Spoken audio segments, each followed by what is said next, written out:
Hello दोस्तों, स्वागत है एक बार फिर आप सभी का आपके अपने यूट्यूब चैनल PS क्लासेस पर। तो दोस्तों, आज के इस वीडियो लेक्चर में हम पढ़ेंगे विद्युत चुम्बकीय स्पेक्ट्रम को। दोस्तों, जानेंगे कि विद्युत चुम्बकीय स्पेक्ट्रम क्या होता है। तो आई स्टैंड बिना किसी देरी के शुरू करते हैं वीडियो लेक्चर को, समझते हैं पूरी बात को। तो देखिए स्टैंड, आप लोग को बताता चलूँ कि विद्युत चुम्बकीय स्पेक्ट्रम कोई नई चीज़ नहीं होती है। विद्युत चुम्बकीय स्पेक्ट्रम सूर्य के प्रकाश का स्पेक्ट्रम होता है। ठीक है, अब सूर्य का जो प्रकाश है बच्चों, आप लोग जानते होंगे क्योंकि ये एक विद्युत चुम्बकीय तरंग होती है। यानी जो सूर्य का जो प्रकाश होता है बच्चों, विद्युत चुम्बकीय तरंगों के रूप में चलता है। ठीक है, तो बच्चों विद्युत चुम्बकीय स्पेक्ट्रम जो होता है बच्चों, वो सूर्य के प्रकाश का ही स्पेक्ट्रम होता है। और ये आप लोगों ने कई बार देखा भी होगा बच्चों, आकाश में बरसात के दिनों में जो आकाश में जो इंद्रधनुष यानी जो रेनबो बनता है, वो सूर्य के प्रकाश का स्पेक्ट्रम होता है। ठीक है बच्चों, इस स्पेक्ट्रम को सबसे पहले न्यूटन ने देखा था। ठीक है, और उसके बाद कई सौ साल बाद इसको स्पेक्ट्रम को दोबारा मैक्सवेल ने देखा था। और इन्हीं दोनों की थ्योरी को बच्चों हम विद्युत चुम्बकीय स्पेक्ट्रम की थ्योरी कहते हैं। तो चलिए स्टार्ट करते हैं, क्या इन्होंने स्टेटमेंट दी जरा उनको समझते हैं। तो देखिए, जब सबसे पहले न्यूटन ने सूर्य के प्रकाश का स्पेक्ट्रम प्राप्त किया, तब उन्होंने बताया कि सूर्य के प्रकाश जो होता है, सूर्य का जो प्रकाश होता है बच्चों, वो 7 रंगों से मिलकर के बना होता है। ठीक है, या फिर ये कहूँ बच्चों, जो सूर्य के प्रकाश में जो रंग होते हैं बच्चों, वो 7 रंग होते हैं। ठीक है, वो ये वही रंग होते हैं बच्चों जो आपको आकाश में बरसात के दिनों में रेनबो में दिखाई देते हैं। ठीक है, जिसे आपने 10th क्लास में विबग्योर शब्द के नाम से ही पढ़ा होगा, BIVGYOR, जहाँ आर का मतलब बच्चों रेड कलर, ओ का मतलब orange colour, Y yellow colour, G green colour, V blue colour, I indigo colour, और जो वी है बच्चों ये वायोलेट कलर यानी बैंगनी कलर है। ठीक है, तो ये न्यूटन की थ्योरी थी। सबसे पहले जब न्यूटन ने सूर्य के प्रकाश का स्पेक्ट्रम प्राप्त किया था, तो उन्होंने बताया था कि सूर्य के प्रकाश में केवल 7 रंग होते हैं। ठीक है, जिसे हम दृश्य स्पेक्ट्रम कहते हैं। दृश्य क्यों कहते हैं बच्चों? क्योंकि बच्चों इन रंगों को हम आसानी से देख सकते हैं। ठीक है, ये तो मैंने आकाश वाला एग्जांपल बताया कि आकाश में रेनबो आपको दिखाई दे सकता है। अगर बच्चों आप कांच के प्रिज्म पर अगर सूर्य की लाइट को डालोगे तो भी ये कलर बच्चों आप आपस में बट जाते हैं। ठीक है, जिसे हम जानते हैं प्रकाश का वर्ण विक्षेपण, आपने पढ़ा होगा 10th क्लास में। ठीक है, तो ये वही कलर है स्टैंड। ठीक है, अच्छा, अब देखिए कई सौ सालों तक बच्चों इसी बात को माना गया है कि सूर्य के प्रकाश का स्पेक्ट्रम 7 रंगों, सूर्य के प्रकाश में 7 रंग होते हैं, या सूर्य का प्रकाश जो होता है वो 7 रंगों से मिलकर के बना होता है। ठीक है, अब इसके कई सौ सालों बाद बच्चों एक वैज्ञानिक आए मैक्सवेल। ठीक है, अब मैक्सवेल ने बच्चों सूर्य के प्रकाश का दोबारा स्पेक्ट्रम प्राप्त किया, और उन्होंने बताया कि सूर्य के प्रकाश का जो स्पेक्ट्रम है वो लाल रंग से लेकर के बैंगनी रंग तक नहीं होता, वो लाल रंग के ऊपर भी होता है और बैंगनी रंग के नीचे भी होता है। लेकिन बच्चों वो जो स्पेक्ट्रम होता है वो हम लोग को दिखाई नहीं देता है। यानी अगर मैं सिंपल भाषा में बोलूँ बच्चों, तो सूर्य के प्रकाश में केवल 7 ही रंग नहीं होते, 7 रंग से ज़्यादा रंग होते हैं। लेकिन वो कलर होते हैं बच्चों जो हमको दिखाई नहीं देते हैं। अब वो कलर जो हमको दिखाई नहीं देते हैं तो उसको बच्चों उन्होंने क्या नाम दिया था? मैक्सवेल ने अदृश्य स्पेक्ट्रम कहा था। ठीक है, समझ में आ रहा है?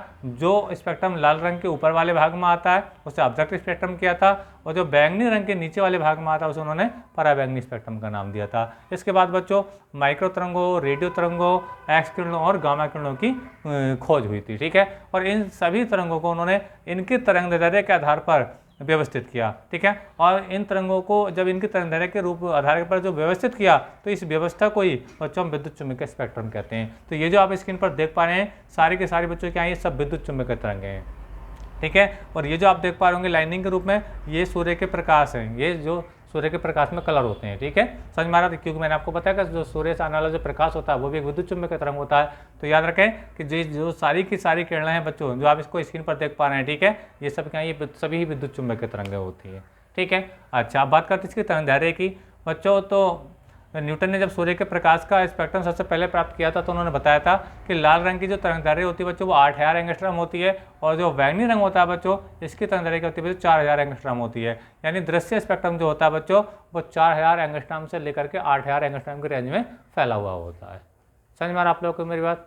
अच्छा, अब देखिए स्टैंड, इस स्पेक्ट्रम में जैसे जैसे हम लेफ्ट से राइट चलते हैं, लेफ्ट से अगर हम राइट चलेंगे तो वेवलेंथ यानी तरंगदैर्ध्य का मान बढ़ता है। यानी देखिए मैं समझा रहा हूँ, आप लोग समझें। अगर बच्चों हम लेफ्ट से अगर राइट चलते हैं तो याद रखना कि लैम्डा का मान इंक्रीज करता है। लैम्डा की वैल्यू लगातार बच्चों क्या होती है? बढ़ती चली जाती है। चाहे लैम्डा क्या बच्चों? वेवलेंथ है, तरंगदैर्ध्य है। ठीक है, अगर बच्चों हम बात करें राइट से अगर लेफ्ट चलें, राइट से बच्चों अगर हम लेफ्ट चलते हैं, ठीक है, तो ये आवृत्ति का मान बढ़ता है, न्यू का मान बढ़ता है। यानी विद्युत चुम्बकीय स्पेक्ट्रम बच्चों हम अगर लेफ्ट से राइट जाते हैं तो तरंगदैर्ध्य यानी लैम्डा का मान बढ़ता है। ठीक है, और अगर हम राइट से अगर लेफ्ट आते हैं, ठीक है, तो आवृत्ति का मान बढ़ता है। ठीक है, इसमें कई बार बच्चों क्वेश्चन ऐसे पूछा जाता है कि विद्युत चुम्बकीय स्पेक्ट्रम में सबसे बड़ी और सबसे छोटी तरंगदैर्ध्य वाली किरण का नाम बताइए। ठीक है। तो देखिए सबसे बड़ी तरंगदैर्घ्य किसकी होगी, मैंने आपको बताया ना कि इधर को चलने पर तरंगदैर्घ्य बढ़ती है, यानी लेफ्ट से राइट जाने पर तरंगदैर्घ्य बढ़ती है। सबसे लास्ट में कौन आ रहा है बच्चों, रेडियो तरंगें आ रही हैं, तो रेडियो तरंगों की तरंगदैर्घ्य सबसे ज़्यादा होती है। और सबसे छोटी किसकी होगी फिर बच्चों, इधर को हम जब इधर को लैम्डा का मान बढ़ रहा है तो इधर का लैम्डा का मान घटेगा। समझ में आ रहा है आप लोग को मेरी बात। तो जो सबसे छोटी तरंगदैर्घ्य वाली जो किरण होती है बच्चों वो कौन सी होती है, गामा किरण होती है। तो सबसे बड़ी तरंगदैर्घ्य किसकी होती है बच्चों, रेडियो तरंगों की होती है, और सबसे छोटी तरंगदैर्घ्य बच्चों किसकी होती है, वो गामा किरणों की होती है। बात करते हैं आवृत्ति के लिए, तो मैंने आपको बताया ना कि अगर हम राइट से अगर लेफ्ट आते हैं तो आवृत्ति बढ़ती है। तो बच्चों जिस तरंग की तरंगदैर्घ्य सबसे ज़्यादा कम होगी उसकी आवृत्ति सबसे ज़्यादा होगी। तो बच्चों गामा किरणों की आवृत्ति सबसे ज़्यादा होगी, और आवृत्ति की बात करें तो बच्चों रेडियो तरंगों की आवृत्ति सबसे कम होगी, क्योंकि इसकी तरंगदैर्घ्य वो ज़्यादा है। जिसकी तरंगदैर्घ्य ज़्यादा होगी इसकी आवृत्ति कम होगी, और जिसकी आवृत्ति कम होगी इसकी तरंगदैर्घ्य ज़्यादा होगी। कई बार बच्चों क्वेश्चन ऐसे ही पूछा गया कि इसमें दो तरंगें दे दी जाती हैं, जैसे माइक्रो तरंगें देती हैं और एक्स किरणें देती हैं, तो इनकी तरंगदैर्घ्य लिखने के लिए आती है 1 नंबर में या 2 नंबर में। तो बच्चों याद रखें माइक्रो तरंगों की जो तरंगदैर्घ्य होती है वो 10⁻⁻2 मीटर होती है, 10⁻⁻2 मीटर होती है।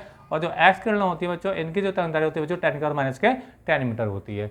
समझ में आ रहा है आप लोगों को मेरी बात। तो ये इस टाइप का क्वेश्चन बच्चे से बनता है। कई बार क्या होता है बच्चों क्वेश्चन में ऐसा आता है कि 3-4 किरणें दे रखी होती हैं, 3-4 किरणें आपको दे रखी होंगी उसके अंदर, उसमें कहेगा कि इनको तरंगदैर्घ्य के बढ़ते हुए क्रम में लगाइए, तरंगदैर्घ्य के बढ़ते हुए क्रम में लगाइए। यानी कहने का मतलब ये है कि ये ऑर्डर भी बच्चों आपको याद होना चाहिए, क्योंकि जैसे जैसे बच्चों हम लेफ्ट से राइट चलते हैं तो तरंगदैर्घ्य का मान बढ़ता चला जाता है। समझ में आता है। तो ये कुछ इस टाइप के क्वेश्चन बच्चे इसमें बनते हैं, ठीक है। अच्छा अब देखिए जरा मैं इस चीज़ को समझा रहा हूँ कि आपको कैसे पता चला आवृत्ति बढ़ रही है कि घट रही है। देखिए जैसे मैंने बताया कि बच्चों पहले हम तरंगदैर्घ्य की बात करते हैं, तो मैंने कहा कि अगर हम बच्चों लेफ्ट से अगर राइट जाते हैं तो तरंगदैर्घ्य बढ़ती है।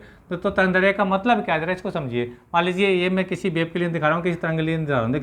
देखिए बच्चों इस तरंग के लिए देखिए यहाँ पे जो मैं जब सर्कल कर रहा हूँ देखिए डॉट डॉट है ना ब्लैक कलर में, तो ये देखो डिस्टेंस बहुत कम है, ये डिस्टेंस बच्चों वो कम है बच्चों, इसी डिस्टेंस को हम लैम्डा बोलते हैं, ठीक है। और ये जो हाईएस्ट पॉइंट होते हैं बच्चों ये तरंग की सुरंग कहलाती है, बच्चों तरंग की ये सुरंग कहलाती है, ठीक है। तो यहाँ पे सुरंगों के बीच की दूरी बहुत कम है, ठीक है। अगर मैं थोड़ा इधर चलता हूँ तो ये थोड़ी दूरी बढ़ जाएगी, ठीक है। जैसे यहाँ हो तो ये दूरी देखो, ये दूरी और भी ज़्यादा बढ़ गई, यहाँ पे दूरी और भी ज़्यादा हो गई, यहाँ और ज़्यादा है और ज़्यादा है और ज़्यादा है। यानी कहने का मतलब मेरा ये है कि अंत तक ज़्यादा ज़्यादा बच्चों ये दूरी बहुत ज़्यादा हो जाएगी, यानी लैम्डा का मान लास्ट तक आते आते बहुत हाई हो जाएगा।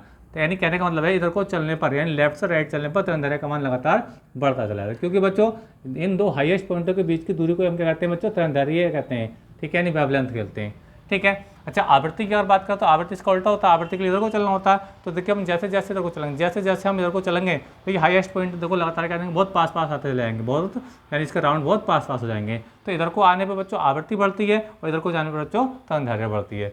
समझ में आप लोगों को मेरी बात। अब देखिए इसकी जो थ्योरी है एक बार उस पर नजर मार लेते हैं, ठीक है।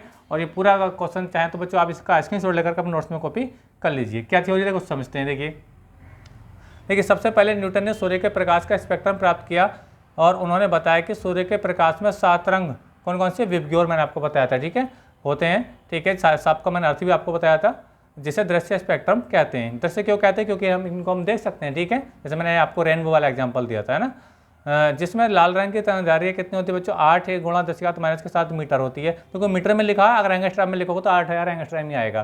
तथा बैंगनी रंग की तरंगदैर्घ्य कितनी होती है, 4 × 10⁻⁷ मीटर होती है, ठीक है। इसके कुछ वर्षों पश्चात मैक्सवेल, जैसे मैंने आपको बताया था ना, मैक्सवेल ने पुनः सूर्य के प्रकाश का स्पेक्ट्रम प्राप्त किया और उन्होंने बताया कि सूर्य के प्रकाश का स्पेक्ट्रम लाल रंग के ऊपर तथा बैंगनी रंग के नीचे भी है। तो लाल रंग के ऊपर का रेड कलर होता है, लाल कलर है ना, इसके ऊपर का जो स्पेक्ट्रम उसको अपराक्टिक स्पेक्ट्रम कहते हैं, और बैंगनी रंग के नीचे के स्पेक्ट्रम को हम पराबैंगनी स्पेक्ट्रम कहते हैं, ठीक है, जिसे अदृश्य स्पेक्ट्रम कहते हैं। यानी इसको तो हम देख पाते हैं, लेकिन इस तरह की जो किरणें होती हैं इनको हम देख नहीं पाते हैं, इधर किरणों को हम देख नहीं पाते हैं। जो अपराक्त किरणें हैं, माइक्रो किरणें हैं, तरंगें हैं या रेडियो तरंगें हैं, पराबैंगनी किरणें, एक्स किरणें, गामा किरणें, इनको हम देख नहीं पाते, इसलिए उन्होंने इसको क्या कहा था बच्चों, इन्होंने इसको बच्चों अदृश्य स्पेक्ट्रम कहा था। इसके पश्चात बच्चों micro comma radio comma X किरणों तथा गामा किरणों की उत्पत्ति हुई, ठीक है। और जब इन सारी किरणों को इनके तरंगदैर्घ्य के आधार पर व्यवस्थित किया गया तो इसी व्यवस्था को हम क्या बोलते हैं, विद्युत चुम्बकीय स्पेक्ट्रम कहते हैं। तो आई होप कि आपको समझ में आया होगा कि विद्युत चुम्बकीय स्पेक्ट्रम क्या होता है, ठीक है, और ये कैसे बनाया गया था 2 वैज्ञानिकों के माध्यम से। तो वीडियो लेक्चर कैसा लगा कमेंट करके जरूर बताइए। चैनल पर नए तो चैनल को सब्सक्राइब कर लीजिए। मिलेंगे नेक्स्ट वीडियो में किसी नेक्स्ट टॉपिक के साथ, तब तक के लिए धन्यवाद, बेस्ट ऑफ लक।